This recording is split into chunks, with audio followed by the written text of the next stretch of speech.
My daughter Zainab had warned me that day. Dad, my friend Ashley from university is going to stay with us for 2 days. You don't mind, do you? Without looking up from my computer, I said, No, honey, let her come. Our house is big enough. But at that moment, I didn't know.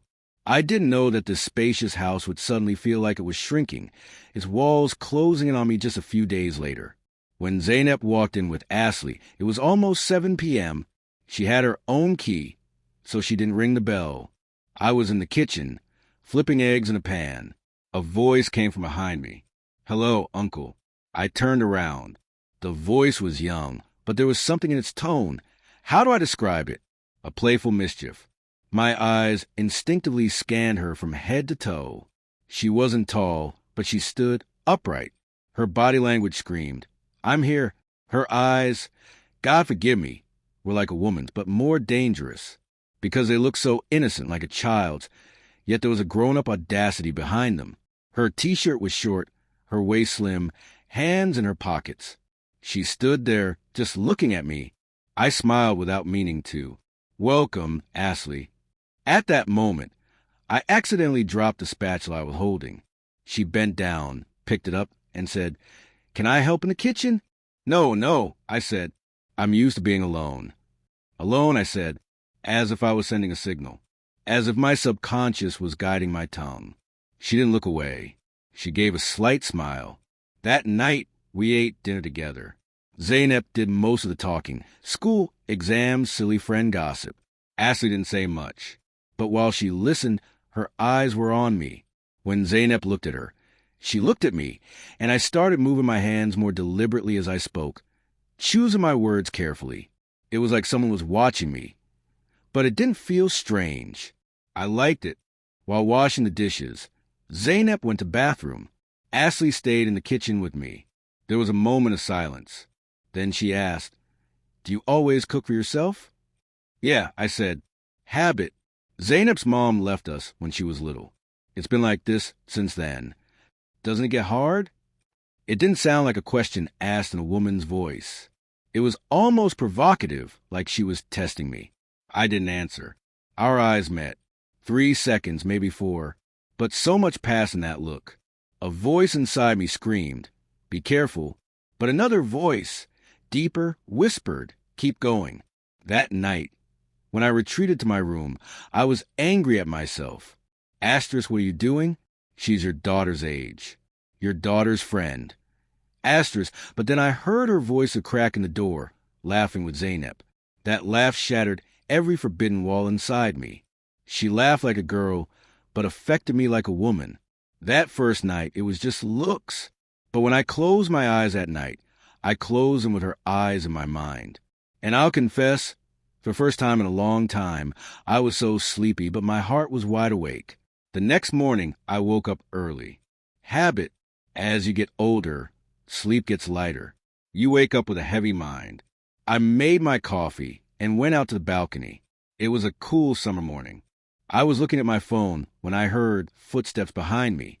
Good morning. I turned around and saw Ashley in the morning sunlight. She was wearing just an oversized T-shirt, probably Zainab's. But on her, that T-shirt became something else. Her legs were long, her skin bare, her hair messy. There was a sleepy haze on her face, but that haze, God, how could it be so alluring on a woman? Did I wake you? She said in a coffee-less voice. No, I'm always up early. Zainab's still asleep. Is there coffee? Of course. Want me to pour you some? I'd love that. I went to the kitchen. As I poured the coffee, I caught my reflection in the mirror. I paused. Asterisk, what am I doing? Why am I excited? Asterisk, my hands were trembling slightly. It felt like I was flirting. How ridiculous is that? A 43-year-old man feeling like a high school kid while making coffee. But deep down, I liked the feeling. When I returned to the balcony, she was already sitting, knees pulled to her chest, her face turned to the morning sun. I sat beside her and handed her the coffee. Thank you, she said, taking a sip. Then she turned to me. You're actually pretty handsome. My heart raced. What did that mean? Was she joking or serious? I just laughed. What's this now? A compliment first thing in the morning? No, I'm serious. How old are you? 43. You don't look it. Do you work out? I used to. Not much now, but I try to stay in shape. Her eyes roamed my face, scanning me. We locked eyes again, and this time I didn't look away.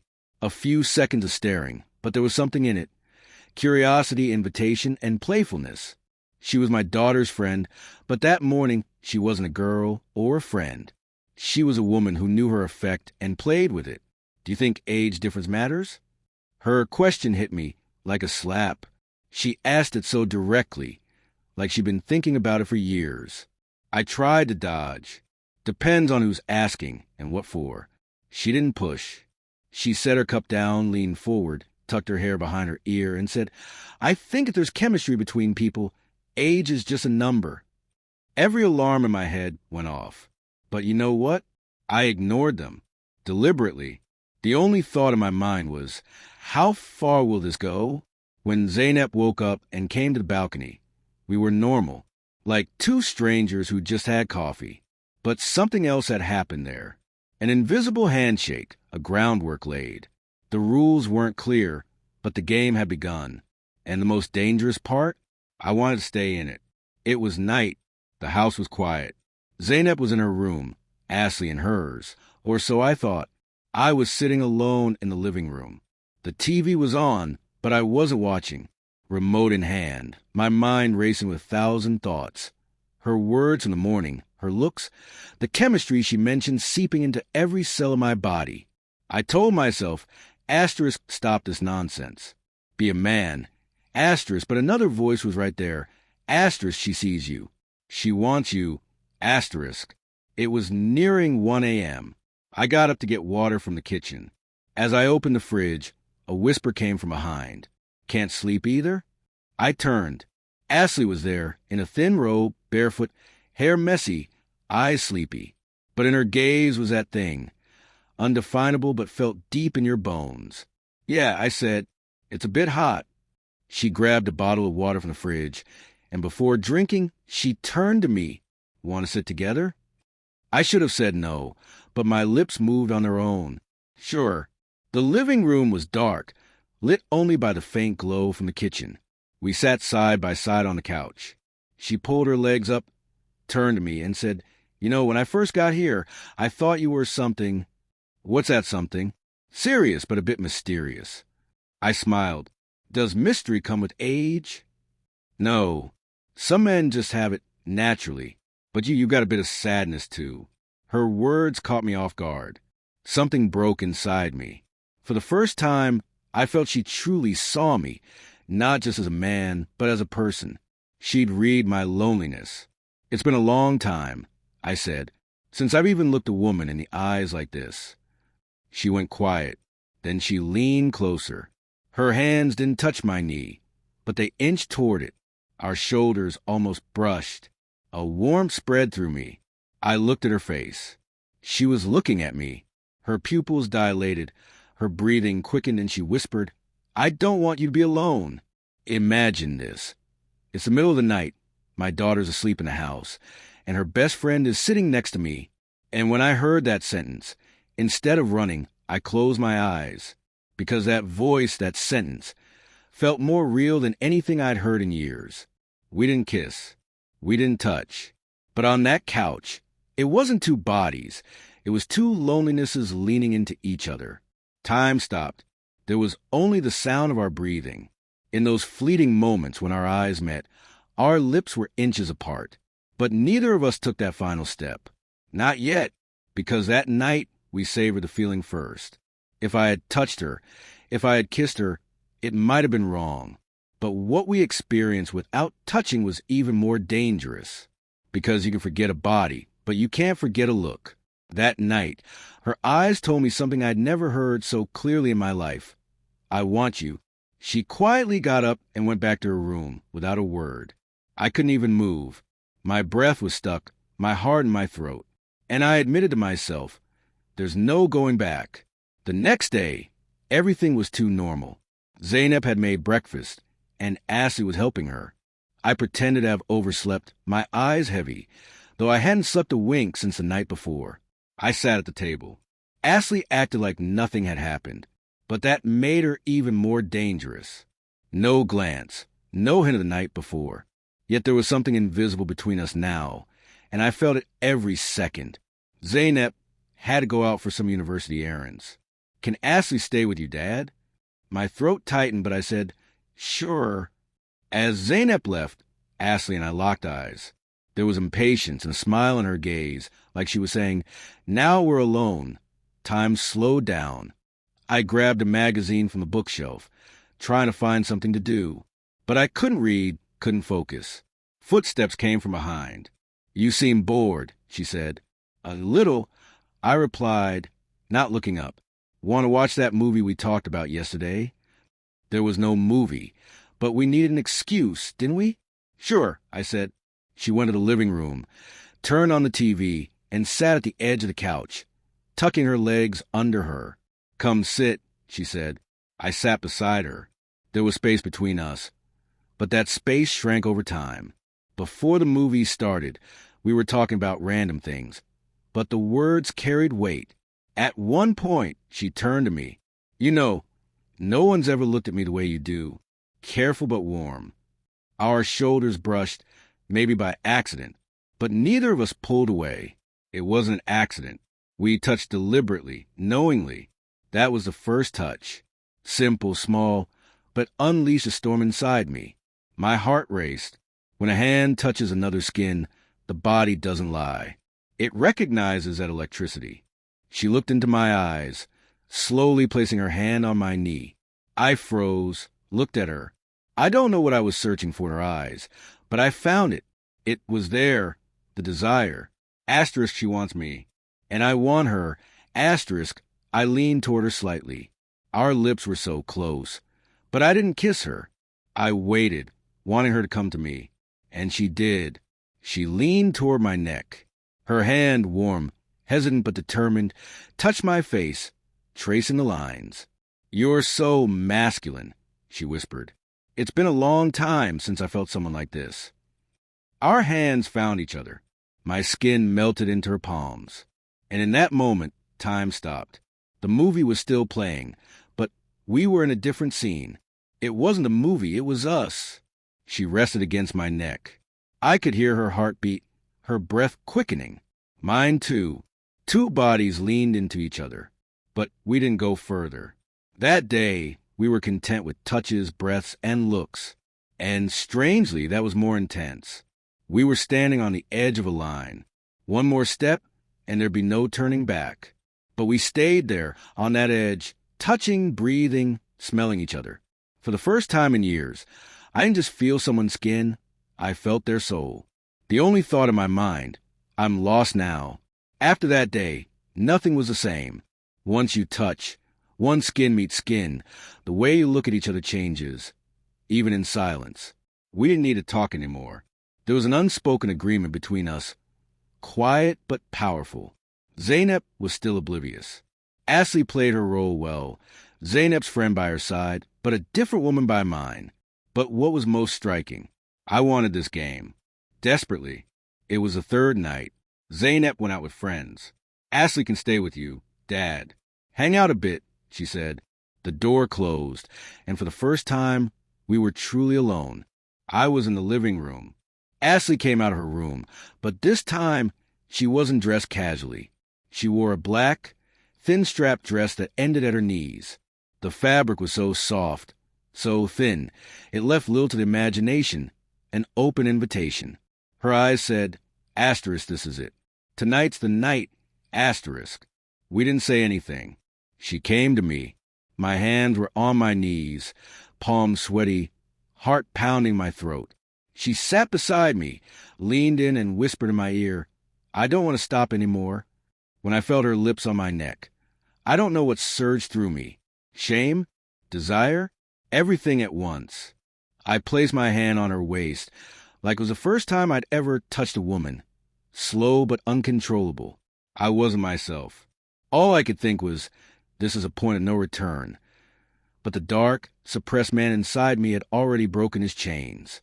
Our lips met, soft, patient, but hungry. We were searching for each other. As our skin touched, time slowed. It was just us, breath, skin, warmth. My hands roamed her back. Every step was cautious but resolute, like I was discovering a body I'd known for years for the first time. And she surrendered herself to me. When she closed her eyes, her face held both peace and passion. The moment a woman truly gives herself, not just her body, but her soul. On that couch, in the silence of the night, we touched, we merged, but strangely we didn't speak. No, do you want this? No, should we do this? It was as if we were naturally living something we'd both been waiting for. Morality, conscience, taboos, all were left outside the door. But in every line of our touch, there was truth. We both wanted this. Knowingly, afterward, silence. We sat there, leaning into each other. Her head rested on my chest. I stroked her hair, like I was protecting someone, but in truth, I was the one who needed protection. I thought, asterisk, what was this? A fleeting passion, or the release of years of suppressed emotions? Asterisk, and then a sentence crossed my mind. This is just the beginning. I don't know what time it was in the morning. When I opened my eyes, she wasn't beside me. The couch's empty warmth still held the moments from the night before. But she was gone. I stood up, straightened my clothes. The house was silent, a silence that wasn't peaceful but unsettling. I heard a sound from the kitchen. I walked in. Ashley was preparing breakfast, her back to me, wearing that oversized t-shirt again, hair messy, as if nothing had happened, as if those lips, those hands, hadn't existed last night. "Good morning," I said, without turning. She replied, "Good morning." That moment, something broke inside me. Pride? Guilt? A foolish expectation? I don't know, but that morning, a lump settled in my throat. I sat at the table. She silently set out plates, bread, cheese, olives, as if the night hadn't happened. Then Zainab walked in, laughing, in high spirits. Seeing us, she said, "Oh, breakfast is ready." Awesome. She sat down and Ashley joined her, wearing that friend's smile again. But I was just a figure at the table now. Not the man who'd touched a woman last night. Just a father who had to stay silent. Zainab was talking, Ashley laughing, but with every laugh, I remembered her leaning into my neck. Every time she passed the bread, I remembered her fingers. I wanted to scream, "Who gave you the right to do this to me?" But what could I say? Who could I tell? I had no choice but to burn myself up inside. When breakfast ended, Ashley said, "I'm going to lie down for a bit." As Zainab cleaned the kitchen, she went to her room, and that's when I realized I was addicted, not just to her skin. It was her indifference. That "I've had you, tasted you, now I move on" attitude. And I wasn't someone who could handle that. At that age, in that loneliness, she'd made me feel one for the first time. And now, I felt like a toy discarded after the scene ended. Part of me still wanted her, not to touch her this time, but to understand. Why did she act this way? Was it a game from the start? Or did I just lose myself too much? As I got up from the breakfast table, I told myself, this isn't over. Weeks passed. Ashley was gone. Zainab still hung out with her, but she stopped bringing her to the house. Maybe she sensed something. Maybe it was just coincidence. I didn't ask, but all I could think was, "Come back, Ashley." I'm 43. I've been married and divorced twice. I'm a father. I've been betrayed. I've been alone. Life has thrown every story at me. But this girl, she found the weakest parts of my soul and pressed on them. I couldn't forget her. Not her looks, her touch that night, or her indifference the next morning. So when the door rang and I heard Zainab's voice, "Dad, Ashley S. here," I froze. My heart raced. I looked in the mirror. What would I do? Be cold? Normal? Or fall back into that state? I walked into the living room and saw her. She saw me. Our eyes met, but we said nothing. When Zainab left us alone in the room, there was silence. For a few seconds we were alone and she whispered, "Did you miss me?" Inside, I wanted to say, "Every day, every hour," but I stayed cold. Why are you here? To see Zainab. A lie. She gauged the reaction in my eyes. She leaned closer. Or did you miss me? This time, I stayed silent. My eyes welled up. Yes, they did. Because I'd grown emotionally attached to this woman. It wasn't just desire anymore, it was a need. And she knew it. Don't play with me, I said. I'm not playing. But you're scared. Yes, I'm scared. Because being with you doesn't just touch my body, it touches my life. She took a step closer. She touched my face. That's why I keep coming back. I grabbed her hand, but this time differently, firmly like myself, without fear or hiding. I thought you didn't want me, I said. You were wrong, she replied. That morning, the way I acted, it hurt you. She paused, her face serious. If I hadn't pulled back that morning, I would have stayed. I would have gotten attached. Maybe more. But I was scared too. That's when I understood. I wasn't the only one lost. She was unraveling too. She just hit it better. Before Zainab came back, we shared one more short but intense look. We didn't touch, didn't kiss, didn't start again. But this time, it was from a deeper place. It wasn't just skin anymore. There was heart too.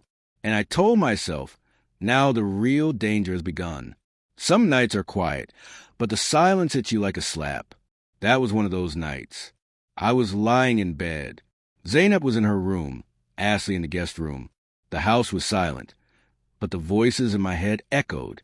I couldn't sleep. Breathing was hard. I was starting to feel it. Something was going wrong. Ashley had come back, but she was different. She touched me, looked at me, even said she missed me.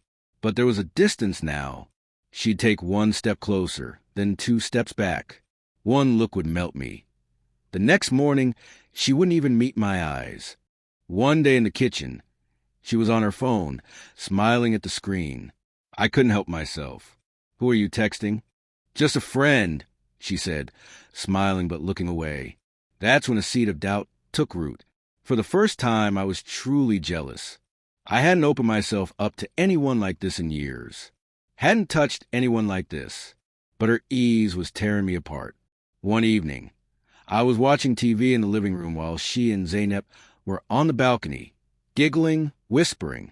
I thought about what I'd done with my daughter's best friend and suddenly felt disgusted with myself. But worse, I was addicted. Her voice, her laugh, her skin, her scent, they'd seeped into me. Every second without her, I was like an addict without a fix, trembling. One night, when I went to the kitchen for water, I saw light spilling from her room. The door was ajar. I didn't look inside, but I heard her voice, a low whisper, a man's voice on the phone. Ice ran through my veins. I stepped back, went to my room, but she was playing with me, and I wasn't just a part of the game. I was the victim. The next morning at breakfast, I didn't let on. I smiled, passed the bread, poured tea, but inside, a door had closed. For the first time in years, I'd opened myself so fully to a woman. I'd given her my heart, my secrets. But she came when she wanted, stayed as long as she pleased, then slowly cooled off. That day, Ashley tried to get close. She touched my shoulder, softly asking, "Are you okay?" But her touch didn't heal me anymore. It didn't feel real. I stood up, looked at her, and said, "Leave tonight." Her eyes widened. "Why?" "Because you know exactly what you're doing." Silence. She lowered her head, packed her bag, and told Zainab. Something came up. She left without a goodbye. When the door closed, the house felt too small. That couch, that coffee cup, the T-shirt she wore that morning, they all reminded me of her. But I knew one thing. I'd fallen into her void, thinking I'd found myself, when really I'd lost myself even more. After Ashley left, something settled over the house. It wasn't visible like dust, but it was felt. The air in the rooms changed. The light seemed dimmer. Time stretched. Minutes felt like hours, hours like days. Zainab didn't understand what had happened. She just said, "Ashley has been acting weird lately, Dad." I nodded, didn't speak. What would change if I told her? How could I explain what I'd done with my daughter's best friend? But I wanted to tell someone. My heart was full. Nights were sleepless. I'd lie in bed, staring at the ceiling, thinking. Asterisk what happened to me. When did I get so lost in this? Was it her pulling me in or the void inside me? Asterisk the first week after she left, I was burning inside. No matter how angry I was, I missed her, the scent of her hair, the dimple by her lips, her laugh. But most of all, her eyes. The way a woman looks at a man. Those eyes stayed with me. The second week, longing turned to anger. I was mad at myself for being so open to a young woman's attention, for surrendering. I tried to stay strong for years, but a few looks from her had shattered me.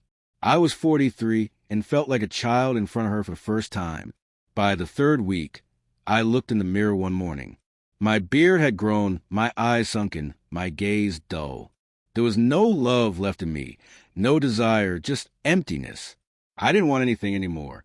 Not food, not coffee, not people. Zainab noticed. "Dad, are you okay?" I lied, just a bit tired.